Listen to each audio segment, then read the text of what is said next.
ఇక ఏపీని డ్రగ్స్ రహిత రాష్ట్రంగా మార్చేందుకు కూటమి సర్కార్ చేస్తున్న ప్రయత్నాలు కొలిక్కి వస్తున్నాయి. డ్రగ్స్ సరఫరా గంజాయి ఉత్పత్తి విషయంలో ఏపీలో చాలా కేసులు నమోదవుతున్న నేపథ్యంలో ఈ నిర్ణయం తీసుకుంది సర్కార్. ప్రస్తుత నియంత్రణ చర్యలు చేపడుతున్న చాలా మంది నిందితులు తప్పించుకు తిరుగుతున్నారు. అందుకే చట్టబద్ధంగా మరింత కఠినంగా ముందుకెళ్లేందుకు యాంటీ నార్కోటిక్స్ టాస్క్ ఫోర్స్ ఏర్పాటు చేస్తోంది. అందుకు అవసరమైన కసరత్తు కూడా కొలిక్కి వచ్చింది.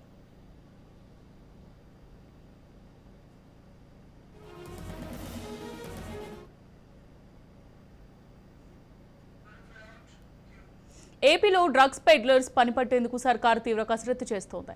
అందుకోసం ఒక ప్రత్యేక వ్యవస్థని రూపొందిస్తోంది. యాంటీ నార్కోటిక్స్ టాస్క్ ఫోర్స్ను ఏర్పాటు చేసేందుకు కావాల్సిన స్వరూపం సిద్ధం చేసింది. రాష్ట్ర స్థాయిలో ఐజీ స్థాయి అధికారి ఆధ్వర్యంలో ఈ టీం పనిచేస్తుంది. యాంటీ నార్కోటిక్స్ టాస్క్ ఫోర్స్కు పోలీస్ స్టేషన్ హోదా, స్టేట్ మొత్తం జ్యూరిడిక్షన్, ఎస్హెచ్ఓగా ఈ డీఎస్పీ స్థాయి అధికారిని నియమించనున్నారు.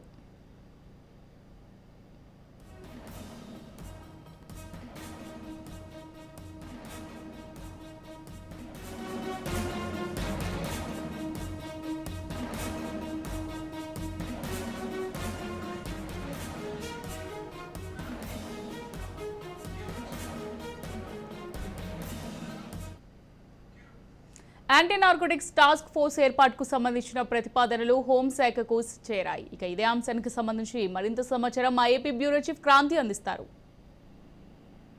అమూల్య, రాష్ట్రంలో డ్రగ్స్ రహిత రాష్ట్రంగా తీర్చిదిద్దాలని కూటమి ప్రభుత్వం ఏర్పడినప్పటి నుంచి కూడా అనేక మార్లు సీఎం చంద్రబాబు స్పష్టం చేశారు. ఎందుకంటే గత 5 సంవత్సరాల్లో అనేక మంది యువత డ్రగ్స్ బారిన పడి వారి జీవితాన్ని నాశనం చేసుకున్నారు.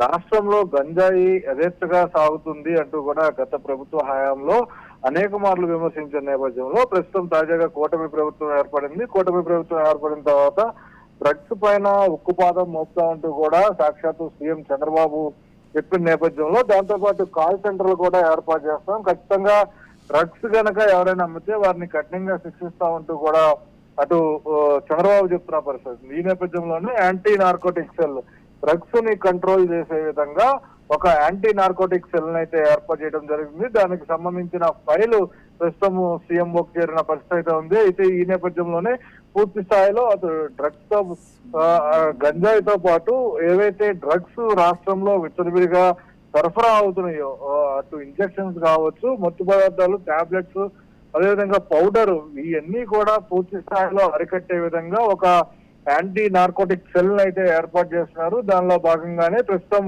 దీనికి సంబంధించి విధి విధానాలు, అదేవిధంగా అధికారులకు సంబంధించిన విధులు ఏ రకంగా రాష్ట్రానికి సంబంధించి డ్రగ్స్ రహిత రాష్ట్రాన్ని చేయాలి అనే అంశాల మీద కూడా ఈ యాంటీ నార్కోటిక్ సెల్ అనేది ఈ విభాగం కొంత దృష్టి సారిస్తుంది. దాంతో పాటు పూర్తి స్థాయిలో డ్రగ్స్ సంబంధించి ఎక్కడ యువత ముఖ్యంగా అనేక మంది గత 5 సంవత్సరాల్లో యువత అనేది కొంత డ్రగ్స్ కి బానిసయి జీవితాలను నాశనం చేసుకున్న పరిస్థితి ఉంది. దానిలో భాగంగానే పూర్తి స్థాయిలో యువతకి, అదేవిధంగా స్కూల్ పిల్లలు సైతం కూడా గంజాయి దొరికిన సంఘటనలు రాష్ట్రంలో అనేక ఘటనలు జరిగాయి.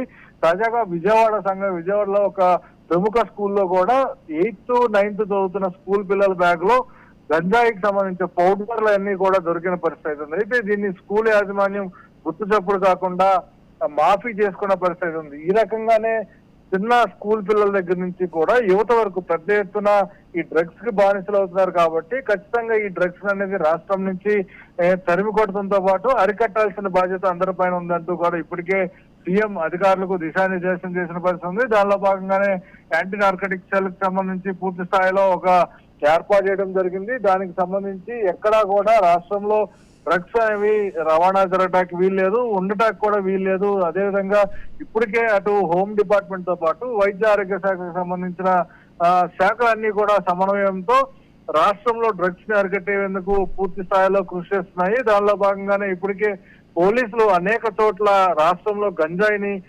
ఎక్కడికక్కడ స్వాధీనం చేస్తూ దానికి సంబంధించిన గంజాయిని రవాణా చేసే వాళ్ళని కూడా అదుపులోకి తీసుకుంటున్న పరిస్థితి అయితే ఉంది. Right, thank you Kranti.